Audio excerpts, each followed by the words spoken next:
Today we're going to make a basket style plant hanger as per your request. Hi, I'm Sheena Joy, and if macrame is your jam, then subscribe and hit the bell notifications. So first we're going to attach all 6 cords using a lark's head knot on our metal ring. Be sure to pull all cords taut to make sure it's all snug. Next, tie 12 spiral knots.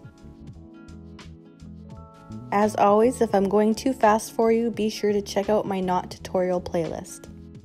But a spiral knot is just like a square knot, only we're only focusing on one side. And don't be afraid to give it a little bit of twist if it's not cooperating with you. Okay, so we're going to divide our cords into 3 sections of 4.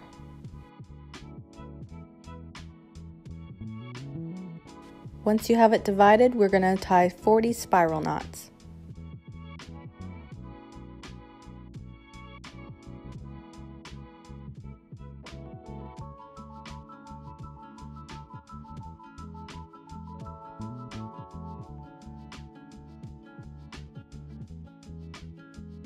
And we're going to do the exact same thing to the other 2 sections.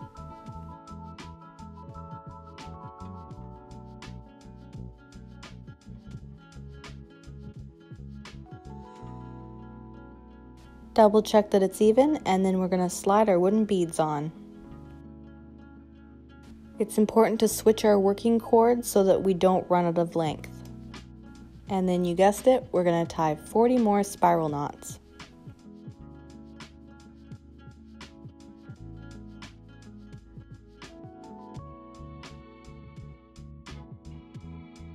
Next, we're going to join all 3 sections together using a square knot.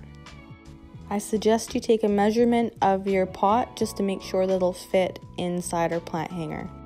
But if you're using a 5-inch diameter pot like I am, it works out to being about 4-inch spaced gap. Next, we're going to attach our 24 cords using a lark's head knot. This works out to being 4 cords between each little section. I'm going to speed it up here, and then I'll show you what your sections should look like.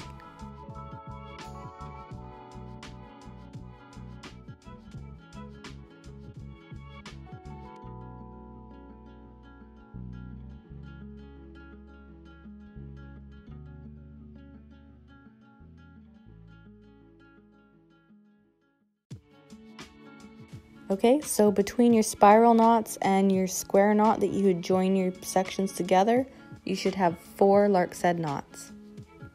Once you have them all on, we're going to work on the basket. So we're going to take the first 4 cords that is close to our spiral knots, and we're going to be tying alternating square knots. So we're going to be incorporating our lark's head knots that we had just attached. So we're going to grab 2 from one side and then our previous square knot. And then we're going to tie a square knot using those.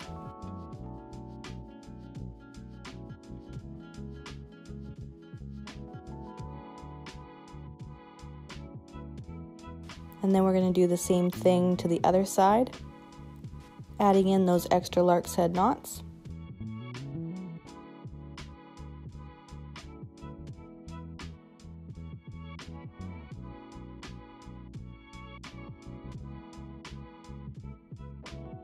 And then we're going to keep going straight across each row until we get to the bottom of our joining square knot.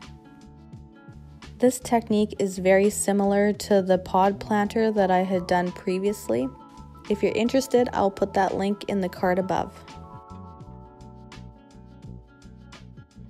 Just a side note here, you don't want to tie your square knots too tight together. You want to give them lots of space to breathe. If you have any other video requests, please leave them in the comments below. I really love doing your requests. It gives me a challenge and something new to work on. Okay, we're going to do the same thing to the other 2 sides. We're going to work all the way down right to where our square knot joins them. So I'm just going to motor on past the other 2 sections, and then I'll show you what to do from there.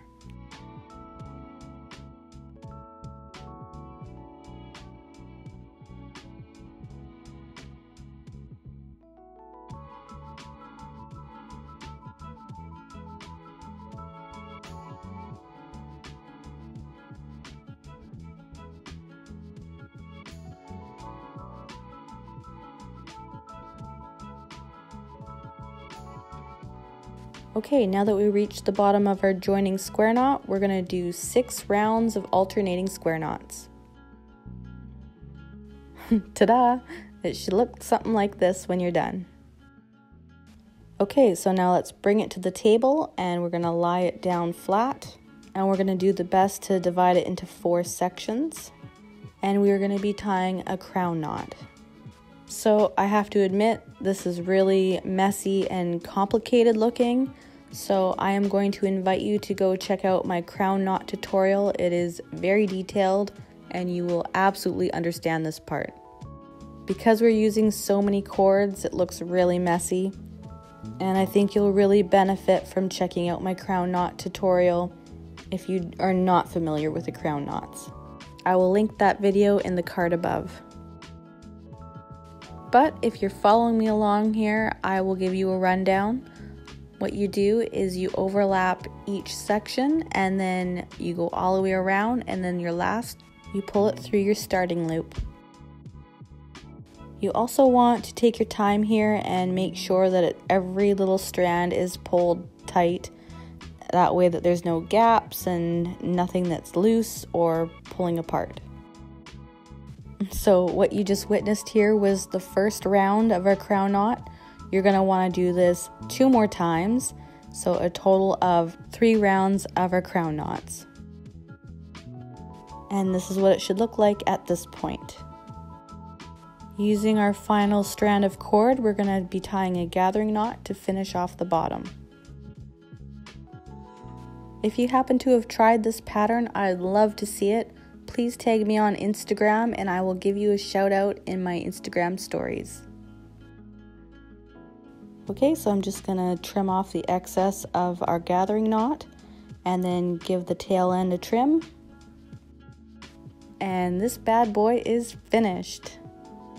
I have to say, this is my favorite plant hanger I've done to date. If you like this video, please do me a favor and give it a thumbs up and subscribe if you'd like to see more. Also, here are 2 more videos I think you'll enjoy. I'll see you over there.